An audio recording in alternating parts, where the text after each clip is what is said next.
Good morning friend. তো দেখো আমাদের আর একটা যে ঘর আছে সেই ঘরে দেখো মেয়ে পড়তে বসে। আর আমরা যে ঘরে থাকি শুই টিভি দেখি সেটা আলাদা একটা ঘর। তো এই ঘরটায় যে মেয়ে দেখো পড়তে বসেছে, কারণ এই ঘরটা পুরো শান্তি হয়, শান্তি থাকে। তো এই ঘরে আমরা বেশি আসিও না। তো এই ঘরটা হচ্ছে ঠাকুরও আছে এই ঘরে। আর এখানে দেখো আমার বর আজকে এই যে বাড়িতেই টিভিটা দেখছে ঠিক করার জন্য। তো আমি ওদের একটুখানি ভিডিও করছি, আমার মেয়ে পড়ছে। তো দেখো আমার অবস্থা কি, চুল টুলের কি অবস্থা। এখন সিঁড়ির ঘর পরিষ্কার করতে হবে, ছাদ পরিষ্কার করতে হবে। তো তার জন্য দেখো ছাদে চলে এসেছি আমরা। তো আগামীকাল প্রচণ্ড হাওয়া দিচ্ছিল, যার ফলে এই যে ছাদগুলো নোংরা হয়েছে, আবার গাছও কাটা হয়েছে। তো তার জন্য দেখো গাছের ডালপালা ছাদে পড়েছে। তো ছাদটা তো ঝাড় দিতে হবে, নাহলে ছাদটা নষ্ট হয়ে যাবে। তো তার জন্য দেখো ছাদ দিয়ে সব পরিষ্কার করে রাখছি। এদিকেও আছে, এদিকেও আছে। তো ওই যে আমি দেখো ওই যে ছাদ দিতে দিতে না কিসের একটা পোকা, সেই কেন্নর গন্ধ আসছিল। তো কি ভয় লাগছিল আমার, মানে যদি হাতে টাতে লেগে যায়। তো আমার এগুলো না খুব ঘেন্না লাগে। তো আমি এইসব কাজ বেশিরভাগ বরই করে। তো আমি বললাম দেখো আমার আমি আর ছাদ দেবো না, কারণ ওই যে পোকা বললাম না পোকা আছে। তো কেমন যেন গা ঘিনঘিন করে। তারপর বরকে বললাম যে তুমিই করো। তো দেখো ওই করছে, ঝাড় দিচ্ছে। তো ও আবার না খুব সুন্দর করে ঝাড় দেয়, পুরো একটা নোংরাও থাকবে না, খুব সুন্দর করে ঝাড় দেয়। আর আমি তো আমার শিরদাঁড়ায় তো খুব ব্যথা, আমি এরকম নিচু হয়ে বেশিক্ষণ ঝাড় দিতে পারি না। তো যাদের দেখবে সিজারে বাচ্চা হয় তাদের কিন্তু প্রচণ্ড সিদ্ধাতে পেন হয় এরকমভাবে, মানে নিচু হয়ে ঝুঁকে ছাদ দিতে গেলে। তো যার কারণে আমি আমার বরকেই বলি ছাদ দেওয়ার কথা, কারণ ছাদটা পরিষ্কার করা যথেষ্ট মানে দরকার, না হলে ছাদ নষ্ট হয়ে যায়। তো তার জন্য দেখো ছাদটা কি সুন্দর লাগছে, দেখো পরিষ্কার। আর এই নোংরাগুলো সব ফেলতে হবে, আমি বরকে বলেছি যে সমস্ত জিনিস ফেলে একদম পরিষ্কার করে রাখো, না হলে হবে না। আর দেখতেই পাচ্ছ দেখো ওই পাশে এই পাশে মানে সমস্ত জায়গায় নোংরা। তো আমার বর ছাড়া এগুলো মানে পরিষ্কার আমি তো করতে পারবো না, বললামই তো আমি যে আমার শিরদাঁড়ায় পেন হয় ওরকম নিচু করে ঝাড় দিতে গেলে। আর সত্যি বলছি বন্ধুরা, গাছগুলো কাটার পরে এত ভালো লাগছে, ছাদটা পুরো বড় মনে হচ্ছে। ছাদটা দেখো কত বড় মনে হচ্ছে ছাদটা। তো আর গাছগুলো যখন ছিল কি বলতো, ছাদের উপরে অর্ধেক গাছ চলে আসতো, আর ভয়ও লাগতো ছাদে উঠতে সন্ধেবেলা। আর এখন দেখো পুরো ফ্রেশ লাগছে পুরো ছাদটা। শুধু ডালগুলো ছাঁটা হয়েছে। আর ওই দিকে যে আছে গাছগুলো, ওই দুখানা, একটা আম গাছ একটা পেয়ারা গাছ, ওটা পুরো গোড়া সমেত কাটা হয়েছে। কারণ ওই গাছটা না লোকের বাড়িতে লোকের জায়গায় যেত, তো তাই লোকের প্রবলেম হতো। তো তার জন্য বলেছিল যে তারাই বলেছিল যে গাছগুলোর ডাল কেটে দিতে। তো আমরা একদমই গোড়া থেকেই কেটে দিয়েছি দুটো। আর বাদ বাকিগুলো সব ওই যে ডাল ছাঁটা হয়েছে। তো এখানে দেখো এই যে আমার মেয়ে এই যে পেয়ারা পাড়ছে, এই যে দেখতে হচ্ছে পাকা পাকা পেয়ারা। তো পেয়ারাগুলো খুব পেকে গেছে। তো মেয়ে দেখো পেয়ারা পাড়তে খুব পছন্দ করে। কিরে তোর এখনো রান্না করা হয়নি? এগুলো কি একদম, আমি তো ভালো করেই রান্না করে কেটে রেখে দিয়েছি। কই দেখি এটা কি কাটা? ওগুলো ভালোই কেটেছি আমি। তোর রান্না করার ইচ্ছা নেই সেটা বল। তাড়াতাড়ি কর, অনেক টাইম হয়ে যাচ্ছে, তাড়াতাড়ি রান্না কর। বেগুন বাবা নিয়ে এসছে, আমি কি করবো? ওই একখান বেগুন নিয়ে এসছে। বেগুন ভাজবি আবার কি? বেগুনটা শুধু ভাজাবে? একটা বেগুন নিয়ে এসছে, তাও আবার পোকা, অর্ধেক ফেলে দিলাম বেগুনটা পুরো। দুটো কড়াই বসিয়ে দিচ্ছিস, উনুন জ্বলছে, কিছু করছিস তুই দুটো কড়াইয়ে? না এমনি শুধু ইয়ে করছিস?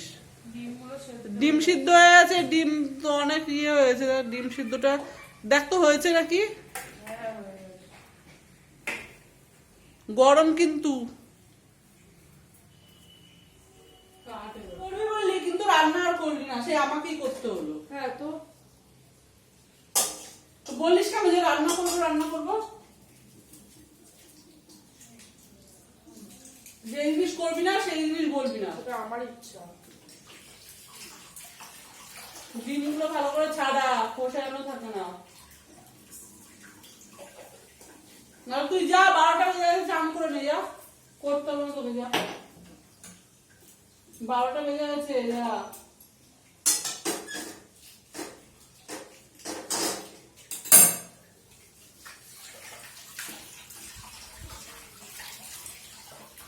হ্যালো ফ্রেন্ড, তো আমি এখন সন্ধেবেলা মানে এখন বাজে হচ্ছে 9টা।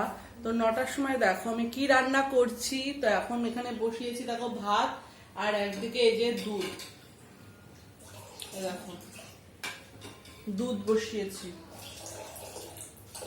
তো আজকে ভাত করছি, দুপুরের কোনো তরকারি নেই, আর দুধ আছে, দুধ নিয়ে এলাম, আর ভাত ভাবছি আর কি করব।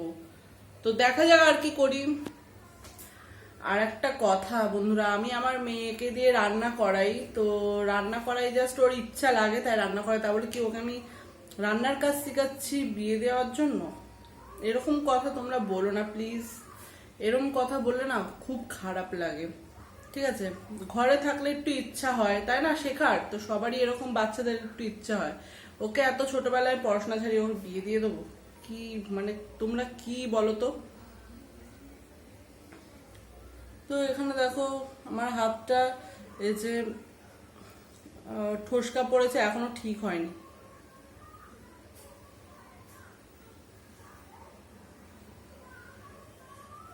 মুখটা কত বিচ্ছিরি লাগছে বাবা, তো দাগ, মুখে দাগ হয়ে গেছে। মুখের তো যত্ন নিতেই পারি না, এত কাজ থাকে সারাক্ষণ, আর এনার্জিও লাগে না।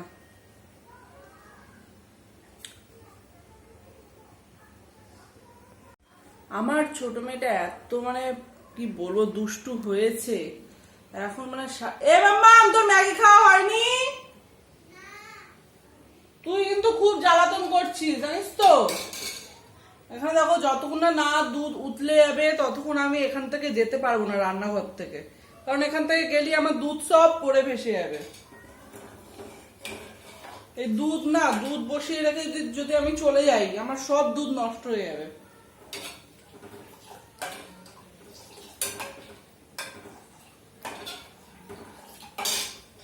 তো এখানে যতক্ষণ না হবে ততক্ষণই আমাকে দাঁড়িয়ে থাকতে হবে।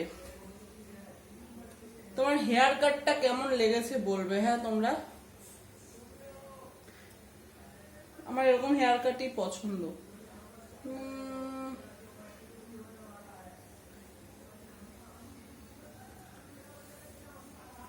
বলো না কোথায় তুমি, কি দেখে যাও, দোহাই তোমার মুখটা খানি একটু আঁচলে ঢাকো, আমি জ্ঞান হারাবো, মরে যাব, বাঁচাতে পারবে না কেউ। তো চলো ফ্রেন্ড, ভিডিওটা এখানেই এন্ড করছি।